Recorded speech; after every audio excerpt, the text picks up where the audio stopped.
We move to the distant 1982, in those days when Michael was still a skinny student at the University of North Carolina.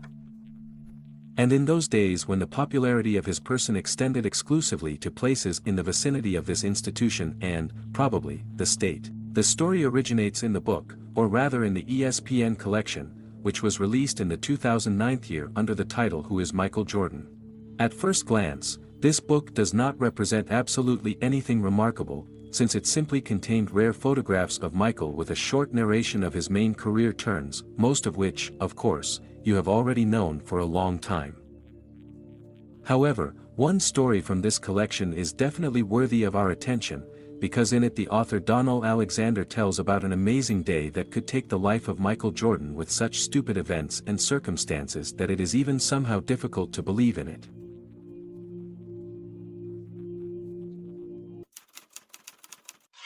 So, the hash is omnipotent or the omnipotent cut.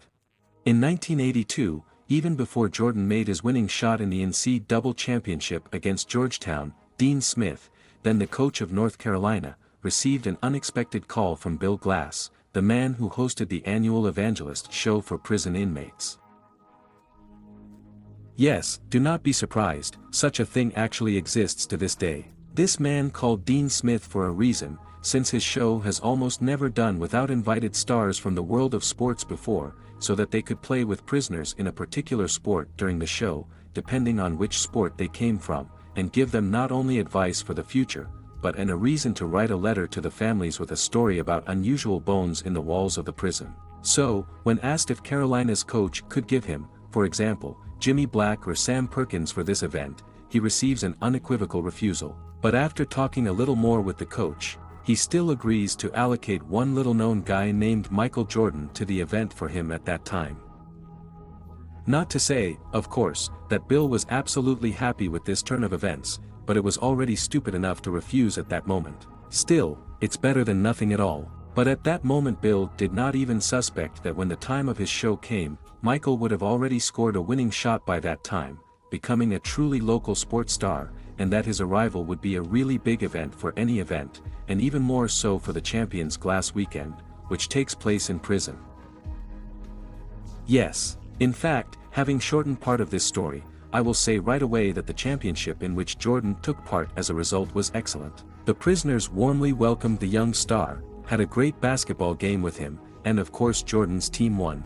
However, what happened later could change Michael's life forever into solid before and solid after. What was remarkable about the annual show hosted by Bill Glass?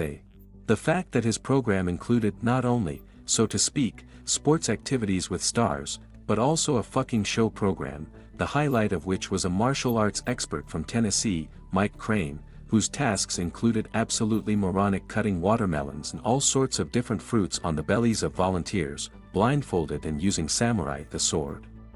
Feel what I'm getting at? Yes, the very volunteer who volunteered to put Prua under the blow of the blade, of course, turned out to be MJ. It is only worth saying that he did not go up on stage of his own free will and, in fact, he did not want to do this initially, but he was forced to do this by the notorious desire to win in all absolutely disputes. After all, as soon as Glass and the crowd of prisoners start saying that Michael is not capable of such a thing, he immediately breaks from his seat and jumps out to the podium, where Crane was waiting for him with a watermelon and a sword in his hands. Further, the story takes on a completely fucked up character, as having settled on a special bench, Michael changes his mind a couple of times at the last moment to commit such a reckless act and sits down several times on the bench to weigh everything and take a trite breath. However, Crane reassured the 19-year-old boy, telling him that he had done this 1,000 times before and, by the way, had not lied, and that he had nothing to worry about at all. He thrust a watermelon into Tom's hands, which was later placed neatly on the player's stomach,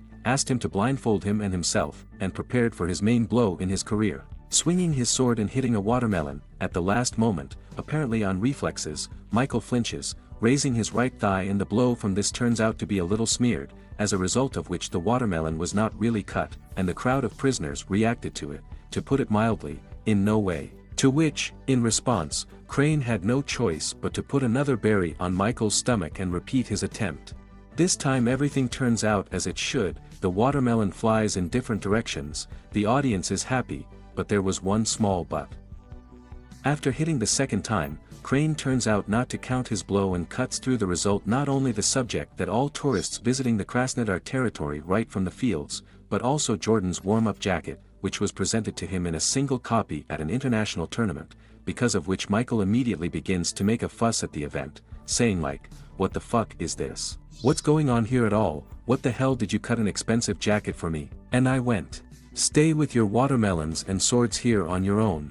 In fairness, it should be said that when Michael got up from the bench, everyone told him to check his stomach, whether Crane had suddenly hurt him while cutting a watermelon, because the warm-up jacket was cut quite seriously. But Michael wanted to get out of nowhere as soon as possible and did it, that is, he checked his belly, only after getting into the car, finding unexpectedly a deep enough wound below the navel, which doctors had to sew up in the hospital, having already put 3 stitches. How do you think the whole strange story ended?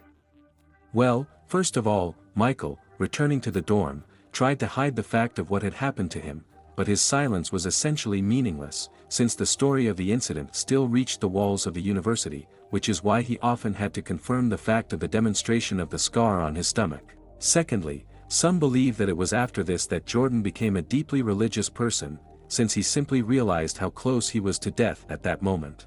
And death, moreover, is ridiculous and in fact even voluntary. The third grief, Samurai Bill Glacé kicked his ass instantly from his show, despite the fact that Fruit Ninja had previously done a similar trick about 1,750 times, which you will agree is quite a lot. Yes, it's true you don't know the main fact yet. 16 people out of these 1,750, including Jordan, were awarded with cuts like Michael got, or stronger, which pulls, yes, probably for violating some laws by the standards of the United States. Although how to regard it, if the Kaliki themselves lay down on the table in principle, Figs will understand it. And most often they were prisoners, so it's not clear at all. In the comments, by the way, you can already start writing that LeBron would never have gone for such a thing, or on the contrary, he would have asked to chop him harder so that he would be given 6 stitches and he could completely surpass Michael Jordan in this aspect. Try to hit the like button like Mike Crane, missing and hitting, for example, or repost, and why not, write in the comments if you want to continue this column.